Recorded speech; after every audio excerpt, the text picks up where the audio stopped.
ఈరోజు శ్రావణ సోమవారం కావడంతో మా ఊరిలో ఉన్న శివాలయానికి వెళ్ళి శివునికి అభిషేకం చేద్దామని అయితే మేము అనుకున్నాము. అభిషేకానికి సంబంధించినవి పొద్దున్నే ఉదయం 4 గంటలకు లేచి ఆవు పాలు పాల కేంద్రం దగ్గరికి వెళ్ళి ఆవు పాలు అయితే తీసుకువచ్చాము. శివునికి ఆవు పాలు అంటే చాలా ఇష్టం కాబట్టి శివుని అభిషేకం కోసం ఆవు పాలు తీసుకొచ్చాము.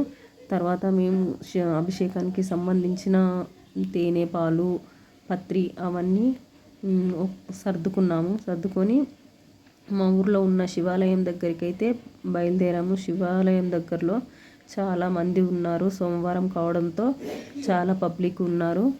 అయినా కొద్దిసేపు వెయిట్ చేసి అందరు వెళ్ళిన తర్వాత మేమైతే అభిషేకం స్టార్ట్ చేశాము.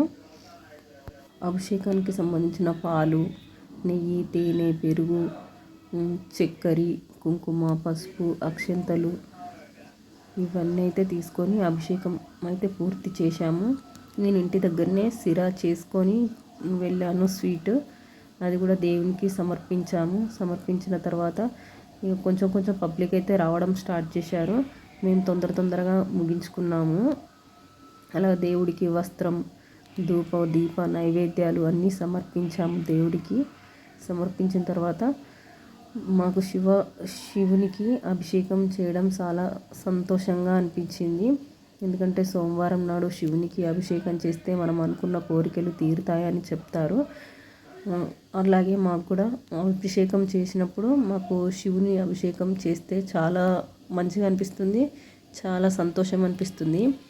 అభిషేకం చేసిన రోజు మాకు ఎంతో తృప్తిగా కూడా ఉంటుంది. మేము అనుకున్న పనులు కూడా జరుగుతాయి. మీరు కూడా ఎవరైనా శివుని భక్తులు ఉంటే ఈ సోమవారం ఒకసారి శివునికి అభిషేకం చేసి చూడండి. మీకు కూడా చాలా మంచిగా అనిపిస్తుంది. అలాగే నా సబ్స్క్రైబర్లు అందరూ కూడా శివుని ఆశీస్సులు ఉండాలి.